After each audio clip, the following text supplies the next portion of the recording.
괜찮으세요? 살려.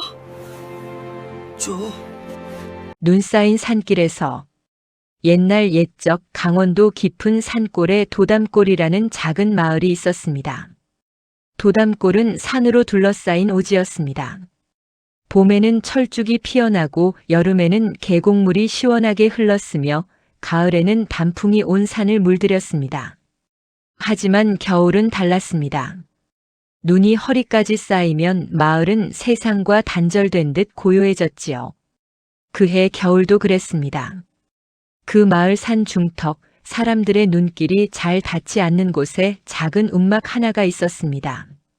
거기 도윤이라는 12살 아이가 홀로 살고 있었습니다. 도윤은 7살 때 부모를 잃었습니다. 아버지는 산에서 나무를 하다 돌아가셨고 어머니는 그 슬픔을 이기지 못하고 병으로 세상을 떠나셨습니다. 마을 사람들은 처음엔 도윤을 불쌍히 여겼습니다. 하지만 저마다 먹고 살기 바쁜 세상, 남의 아이를 거둘 여유는 없었지요. 그렇게 도윤은 혼자가 되었습니다. 움막은 좁았습니다. 바람이 불면 벽 틈으로 찬바람이 스며들었고 비가 오면 천장에서 물이 뚝뚝 떨어졌습니다. 밥상은 늘 소박했습니다. 봄에는 나무를 뜯어먹고 가을에는 도토리를 주워 묵을 쑤어 먹었습니다. 겨울은 늘 길고 매서웠습니다. 하지만 도윤의 눈빛만은 참 맑았습니다. 어른들은 가끔 그 눈빛을 보며 말했습니다. 저 아이는 마음이 곱다. 어찌 저리 곱게 자랐는지. 도윤은 힘들어도 남을 탓하지 않았고 가난해도 남의 것을 탐내지 않았습니다. 부모님이 살아계셨다면 기뻐하셨을 모습이었지요. 그날도 겨울이었습니다. 아침부터 눈이 내리기 시작했습니다. 한방눈이 소리 없이 쌓여갔습니다. 도윤은 움막 안에서 떨고 있었습니다. 아궁이의 불이 꺼져가고 있었기 때문입니다. 땔감을 구해야 해. 도윤은 낡은 누비옷을 여미고 등에 지게를 졌습니다. 손에는 작은 등불을 들었습니다. 눈이 오는 날 산길은 위험했습니다. 하지만 땔감이 없으면 얼어 죽을 수도 있었습니다. 도윤은 조심조심 산길을 올랐습니다. 발을 내디딜 때마다 눈이 푹푹 빠졌습니다. 숨이 가빴습니다. 입김이 하얗게 피어올랐습니다. 손발은 이미 감각이 없었습니다. 그래도 도윤은 멈추지 않았습니다. 한참을 오르자 평소 나뭇가지를 주워 모으던 곳이 나왔습니다. 도윤은 눈을 헤치며 마른 가지들을 주워 담았습니다. 하나, 둘, 셋. 지게에 나뭇가지가 쌓여갔습니다. 그때였습니다. 어디선가 희미한 신음소리가 들려왔습니다. 도윤은 고개를 들었습니다. 바람 소리인가 싶었습니다. 하지만 다시 한번 가느다란 소리가 들렸습니다. 살려. 도윤의 가슴이 쿵 하고 내려앉았습니다. 도윤은 등불을 높이 들고 주위를 살폈습니다. 눈 쌓인 바위, 얼어붙은 나무 그리고 저기 큰 바위 그늘 아래 무언가 웅크리고 있는 게 보였습니다. 도윤이 조심스레 다가갔습니다. 그곳에는 한 노인이 있었습니다. 백발의 노파였습니다. 얼굴은 핏기 하나 없이 창백했고 입술은 파랗게 질려 있었습니다. 옷은 남루했습니다. 누더기나 다름없었지요. 몸은 눈에 반쯤 묻혀 있었고 손은 꽁꽁 얼어붙어 있었습니다. 할머니 괜찮으세요? 도윤이 다가가 노파의 어깨를 흔들었습니다. 노파는 대답이 없었습니다. 눈꺼풀이 희미하게 떨릴 뿐이었습니다. 숨소리는 거의 들리지 않았습니다. 도윤은 순간 모든 것을 이해했습니다. 누군가. 이 할머니를 여기 두고 간 거야. 도윤은 어려서도 세상 물정을 알았습니다. 산골에는 예로부터 가난한 집에서 늙고 병든 부모를 산에 버리는 일이 있었습니다. 입이 하나 줄면 식구들이 조금이라도 더 살 수 있다는 그 잔인한 계산 때문이었습니다. 사람들은 그것을 고려장이라 불렀습니다. 도윤의 눈시울이 뜨거워졌습니다. 가슴이 아팠습니다. 이대로 두면 할머니는 얼어 죽고 말 거야. 도윤은 잠시 망설였습니다. 자신도 겨우겨우 살아가는 형편이었습니다. 움막은 좁았고 먹을 것도 넉넉지 않았습니다. 한 사람을 더 먹이고 돌본다는 것은 쉬운 일이 아니었습니다. 하지만 도윤의 마음은 이미 정해져 있었습니다. 엄마라면 그냥 지나치지 않으셨을 거야. 도윤은 노파를 향해 다가갔습니다. 작은 손으로 노파의 손을 잡았습니다. 얼음장처럼 차가웠습니다. 할머니, 제가 모셔갈게요. 조금만 기다리세요. 눈 내리는 산길, 12살 아이의 작은 결심이 한 사람의 운명을, 그리고 마을 전체의 운명을 바꾸기 시작했습니다. 아이가 만든 작은 썰매. 도윤은 노파를 바라보았습니다. 눈 속에 반쯤 묻힌 채 의식을 잃어가는 노파를 그냥 둘 수는 없었습니다. 업고 가야 해. 도윤은 노파 곁에 무릎을 꿇고 앉았습니다. 작은 몸을 숙여 노파를 등에 업으려 했습니다. 두 팔로 노파의 다리를 감싸 안고 힘껏 일어서려 했습니다. 하지만 몸이 일어서지 않았습니다. 12살 아이의 힘으로는 어른을 업기엔 역부족이었습니다. 도윤은 이를 악물고 다시 한번 힘을 주었습니다. 무릎이 떨렸습니다. 온몸에 힘을 주었지만 한 걸음도 떼지 못하고 휘청하며 주저앉고 말았습니다. 헝. 거친 숨소리만 눈 쌓인 산속에 울려 퍼졌습니다. 도윤의 눈가에 눈물이 맺혔습니다. 분했습니다. 사람 하나 제대로 업지 못하는 자신이 원망스러웠습니다. 하지만 도윤은 포기하지 않았습니다. 다른 방법이 있을 거야. 분명히. 도윤은 주위를 둘러보았습니다. 눈 쌓인 바위, 나무들, 그리고 땅에 떨어진 나뭇가지들. 순간 도윤의 눈이 빛났습니다. 그래, 저걸로. 도윤은 벌떡 일어나 근처 숲속으로 달려갔습니다. 눈 속에 묻혀있던 질긴 칡줄기를 찾아냈습니다. 칡은 겨울에도 질기고 튼튼했습니다. 도윤은 칡줄기를 힘껏 잡아당겼습니다. 끊어져라. 한참을 잡아당기자 칡줄기가 툭 하고 끊어졌습니다. 도윤은 숨을 몰아쉬며 칡줄기를 모았습니다. 하나, 둘, 여러 개의 칡줄기를 구했습니다. 이제 나뭇가지였습니다. 도윤은 아까 주워 모았던 나뭇가지들을 꺼냈습니다. 그 중에서 길고 튼튼한 것들을 골라냈습니다. 손이 벌써 얼어붙기 시작했습니다. 감각이 점점 사라졌습니다. 하지만 도윤은 멈추지 않았습니다. 칡줄기로 나뭇가지들을 엮기 시작했습니다. 가로로 2개, 세로로 여러 개. 썰매의 형태가 조금씩 만들어졌습니다. 도윤의 손놀림은 서툴렀지만 마음만은 간절했습니다. 제발 튼튼하게. 칡줄기를 묶을 때마다 손가락 끝이 찢어졌습니다. 얼어붙은 손으로 거친 줄기를 다루니 피부가 벗겨졌습니다. 손가락 끝에서 빨간 피가 배어나왔습니다. 피가 눈 위에 똑똑 떨어졌습니다. 도윤은 입술을 깨물었습니다.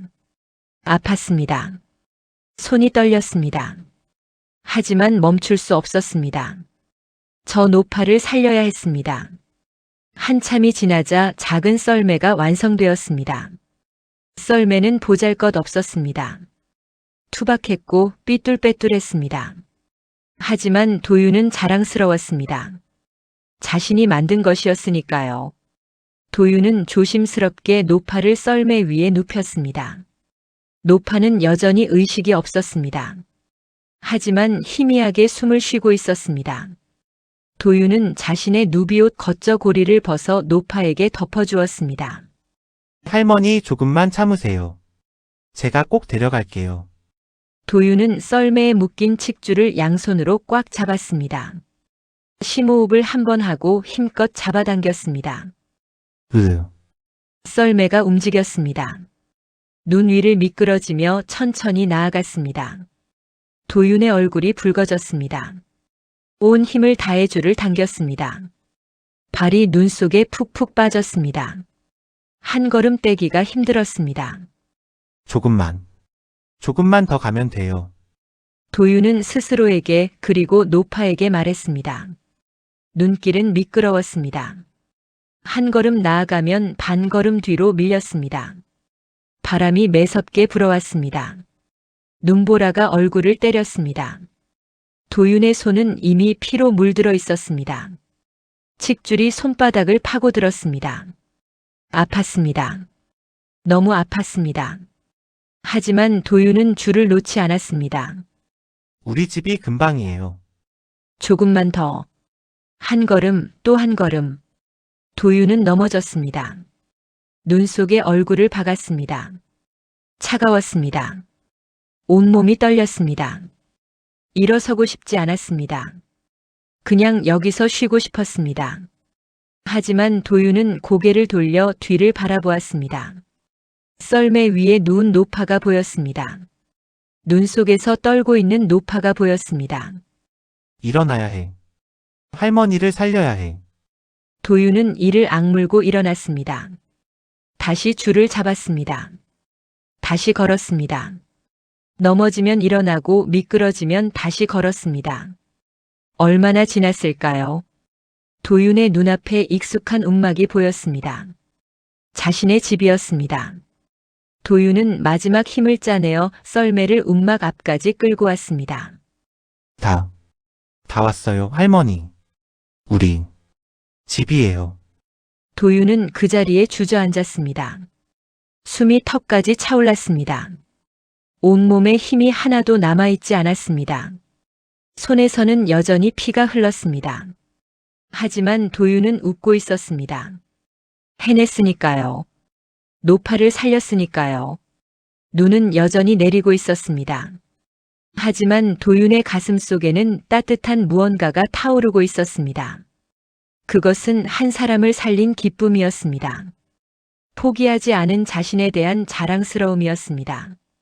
도윤은 천천히 일어나 움막 문을 열었습니다. 그리고 조심스럽게 노파를 안으로 모셨습니다.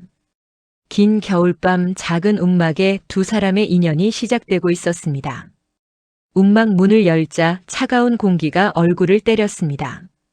하지만 도윤은 개의치 않았습니다. 조심스럽게 노파를 안으로 모셨습니다. 움막 안은 바깥보다 조금 나았지만 여전히 추웠습니다. 아궁이의 불은 이미 꺼진 지 오래였습니다. 도윤은 노파를 벽 쪽에 조심스럽게 눕힌 후 서둘러 아궁이로 향했습니다. 잠시만 기다리세요, 할머니. 금방 따뜻해질 거예요. 도윤의 손은 여전히 피투성이었습니다. 손가락 끝은 감각이 없었습니다. 하지만 쉴 시간이 없었습니다. 노파는 지금 얼어 죽기 직전이었으니까요. 도윤은 아까 산에서 주워온 마른 나뭇가지들을 꺼냈습니다. 부싯돌을 꺼내 불을 붙이려 했습니다. 하지만 손이 너무 떨렸습니다. 한 번, 두 번, 세 번.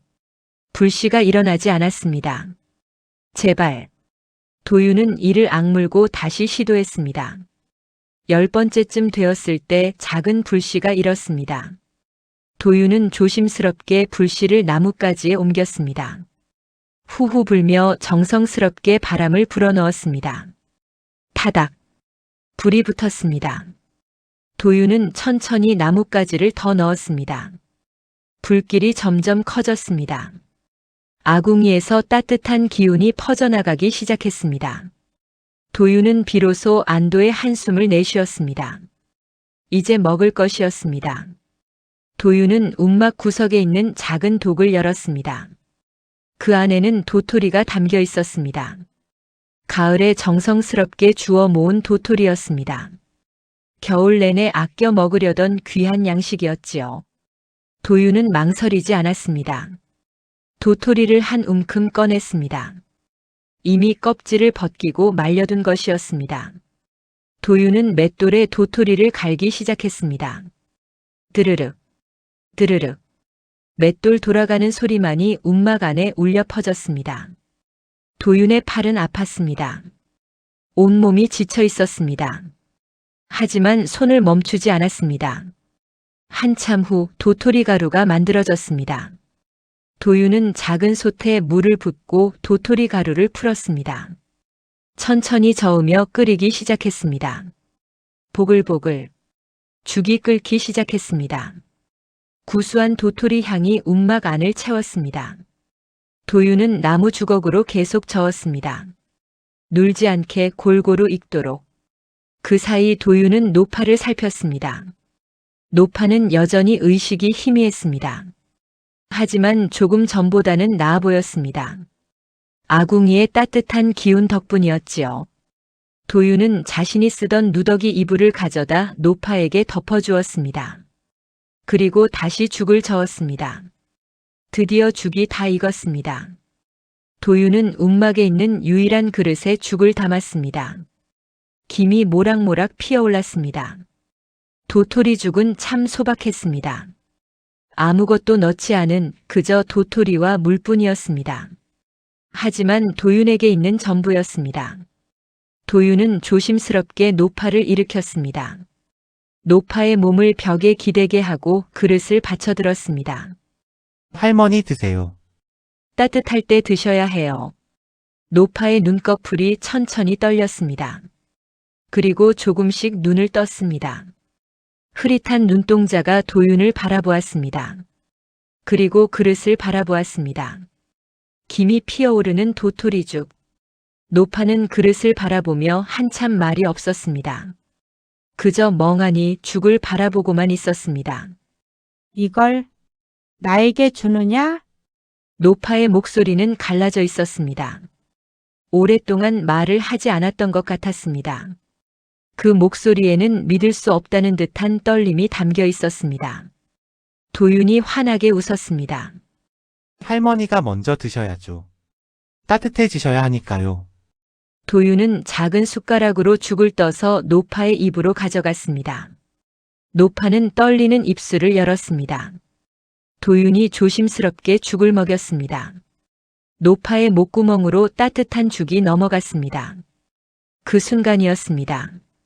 노파의 눈가에 조용히 눈물이 맺혔습니다. 주름진 얼굴을 타고 눈물이 흘러내렸습니다. 한 방울, 두 방울. 멈추지 않고 흘러내렸습니다. 할머니, 왜 우세요? 도윤이 놀라서 물었습니다. 자신이 뭔가 잘못한 줄 알고 당황했습니다. 노파는 고개를 저었습니다. 그리고 떨리는 목소리로 말했습니다. 아니라 고맙구나. 그 눈물에는 평생의 서름이 담겨 있었습니다. 자식들에게 버림받은 슬픔, 산속에 혼자 버려져 죽어가던 공포, 세상의 차가움, 사람에 대한 믿음을 잃었던 절망, 그 모든 것이. 하지만 이 작은 아이가 자신도 굶주려 있을 이 가난한 아이가 자신의 전부를 내어주고 있었습니다. 묻지도 따지지도 않고 그저 사람이기에 살려야 한다는 마음 하나로. 노파는 또 한 입 받아 먹었습니다. 따뜻했습니다. 죽의 온기가 온몸에 퍼졌습니다. 얼어붙었던 몸이 조금씩 녹아내렸습니다. 도윤은 한 숟가락 한 숟가락 정성스럽게 노파에게 죽을 먹였습니다. 서두르지 않았습니다. 노파가 삼킬 때까지 기다렸다가 다시 떴습니다. 그릇이 바닥을 드러냈습니다. 할머니 더 드릴까요? 노파가 고개를 저었습니다. 아니라 너도 먹어야지. 저는 괜찮아요. 할머니가 더 드셔야 해요. 하지만 노파는 완강했습니다. 도윤은 어쩔 수 없이 부엌으로 가서 자신의 몫을 끓였습니다. 하지만 양은 아주 조금이었습니다. 그날 밤 도윤은 노파 곁에서 잠들었습니다. 혹시 노파에게 무슨 일이 생길까봐 계속 곁을 지켰습니다. 며칠이 흘렀습니다. 도윤은 매일 산에 나가 나무를 캐고 약초를 뜯어왔습니다. 노파에게 죽을 끓여주고 따뜻한 차를 다려주었습니다. 밤에는 노파가 추울까봐 자신의 이불을 덮어주고 자신은 아궁이 옆에서 잤습니다. 노파는 조금씩 기력을 되찾아갔습니다. 처음에는 일어나지도 못했지만 사흘째 되는 날부터는 혼자 앉을 수 있게 되었습니다. 일주일이 지나자 움막 안을 천천히 걸을 수 있게 되었습니다. 도윤은 그 모습을 보며 비로소 안도의 숨을 내쉬었습니다. 살아나셨다. 열흘째 되는 날 아침이었습니다. 도윤이 노파에게 따뜻한 차를 가져다 드리며 물었습니다. 할머니 성함이 어떻게 되세요? 노파는 창밖을 바라보다가 천천히 대답했습니다. 연하라고 한다. 연화. 연꽃연의 꽃화예요. 연화가 고개를 끄덕였습니다. 그렇다. 진흙 속에서도 깨끗하게 피어나라고 어미가 지어준 이름이지. 도윤이 웃었습니다. 좋은 이름이세요, 할머니. 연화는 도윤을 바라보았습니다. 그 맑은 눈을, 그 환한 미소를. 그리고 조용히 생각했습니다. 이 아이가 나를 살렸구나. 사람을 다시 믿게 해주었구나. 며칠이 지났습니다. 도윤은 매일 산에 나가 나무를 했습니다. 연화 할머니가 있으니 땔감이 전보다 더 많이 필요했습니다. 움막을 따뜻하게 해야 했으니까요. 그날도 도윤은 이른 아침부터 산에 올랐습니다. 겨울 산바람은 여전히 매서웠습니다. 눈은 조금씩 녹고 있었지만 바람은 오히려 더 차가웠습니다. 도윤은 나무를 하고 약초를 캐고 겨울에도 먹을 수 있는 나물 뿌리를 찾았습니다. 해가 중천에 떴을 때까지 산을 헤맸습니다. 움막으로 돌아왔을 때 도윤의 몸은 땀과 눈으로 흠뻑 젖어 있었습니다. 옷은 차갑게 얼어붙었고 손발은 시렸습니다. 다녀왔습니다, 할머니. 도윤은 환하게 웃으며 인사했습니다. 하지만 그 순간 갑자기 기침이 터져 나왔습니다. 콜로. 콜로. 처음에는 가벼운 기침이었습니다. 하지만 점점 심해졌습니다. 목구멍이 따끔거렸고 가슴이 답답했습니다. 콜로. 콜로. 도윤은 벽에 기대어 몸을 지탱했습니다. 숨이 가빠졌습니다. 기침이 멈추지 않았습니다. 연화가 급히 다가왔습니다. 도윤아, 연화는 도윤을 부축해 앉혔습니다. 그리고 조심스럽게 도윤의 손목을 잡았습니다. 도윤은 기침을 하면서도 연화의 손길을 느꼈습니다. 할머니의 손가락이 자신의 손목 위에 가볍게 올려졌습니다. 그 순간 이상한 일이 일어났습니다. 연화의 손놀림이 심상치 않았습니다. 너무도 익숙하고 정확했습니다. 마치 평생을 그렇게 해온 사람처럼 손가락 3개를 손목의 정확한 위치에 갖다 댔습니다. 맥을 짚고 있었습니다. 연화의 눈은 감겨 있었습니다. 얼굴은 집중된 표정이었습니다. 손가락으로 도윤의 맥박을 느끼며 무언가를 읽어내고 있었습니다. 한참 후 연화가 눈을 떴습니다. 풍한이 들었구나. 찬바람을 너무 오래 맞았어. 도윤은 놀란 눈으로 연화를 바라보았습니다. 풍한. 그런 말을 어디서 들어본 것 같았습니다. 마을에 가끔 오는 의원 어르신이 쓰던 말이었습니다. 할머니. 어떻게. 연화는 벌써 부엌으로 향하고 있었습니다. 도윤아, 집에 돌배가 있느냐? 묵힌 것이 좋다. 돌배요? 도간에 있을 거예요. 작년 가을에 주운 거. 도윤이 말하기도 전에 연화는 이미 독을 열고 있었습니다. 마치 어디에 무엇이 있는지 훤히 꿰뚫어 보기라도 하듯 정확하게 돌배가 든 독을 찾아냈습니다. 연화는 돌배를 꺼내 씻었습니다. 그리고 칼로 얇게 썰기 시작했습니다. 칼질이 능숙했습니다. 돌배를 다루는 손길이 예사롭지 않았습니다. 도라지도 있어야 하는데. 연화는 혼잣말처럼 중얼거렸습니다. 도윤이 움막 구석을 가리켰습니다. 저기. 말린 도라지가 있어요. 연화는 고개를 끄덕이고 도라지를 꺼냈습니다. 도라지를 물에 불려 손질하고 돌배와 함께 솥에 넣었습니다. 물을 붓고 불을 지폈습니다. 생강도 조금 넣으면 좋을 텐데. 연화는 아쉬운 듯 말했습니다. 도윤은 그저 멍하니 연화를 바라보았습니다. 할머니의 모습이 전혀 달랐습니다. 며칠 전만 해도 죽어가던 노인이었습니다. 하지만 지금 할머니는 마치 다른 사람 같았습니다. 약을 다루는 손길, 약재를 고르는 눈, 그리고 그 모든 것을 하는 태도. 이것은 오랜 세월 쌓인 경험에서 나오는 것이었습니다. 연화는 솥 앞에 앉아 불을 조절했습니다. 너무 세지도 약하지도 않게. 정확한 불 조절이었습니다. 센 불로 한 소끔 끓이고 약한 불로 천천히 달여야 한다. 연화는 중얼거리며 불을 조절했습니다. 도유는 그 모습을 신기한 듯 바라보았습니다. 한 시즌쯤 지났을까요? 연화는 약을 다 달였습니다. 체에 걸러 찌꺼기를 제거하고 맑은 차만 그릇에 담았습니다. 김이 모락모락 피어올랐습니다. 자, 마셔보거라. 뜨거우니 천천히. 도유는 그릇을 받아들었습니다. 조심스럽게 한 모금 마셨습니다. 따뜻했습니다. 그리고 달콤하면서도 쌉싸름한 맛이 입안에 퍼졌습니다. 목구멍을 타고 내려가는 차가 따뜻했습니다. 신기하게도 막혔던 숨이 한결 편해졌습니다. 답답하던 가슴이 뚫리는 느낌이었습니다. 기침도 조금 잦아들었습니다. 할머니, 이게 뭐예요? 어떻게 이렇게? 도유는 놀라서 물었습니다. 할머니, 어떻게 이런 걸 아세요? 연화가 미소 지으며 창밖을 바라보았습니다. 그 미소는 어딘가 쓸쓸해 보였습니다.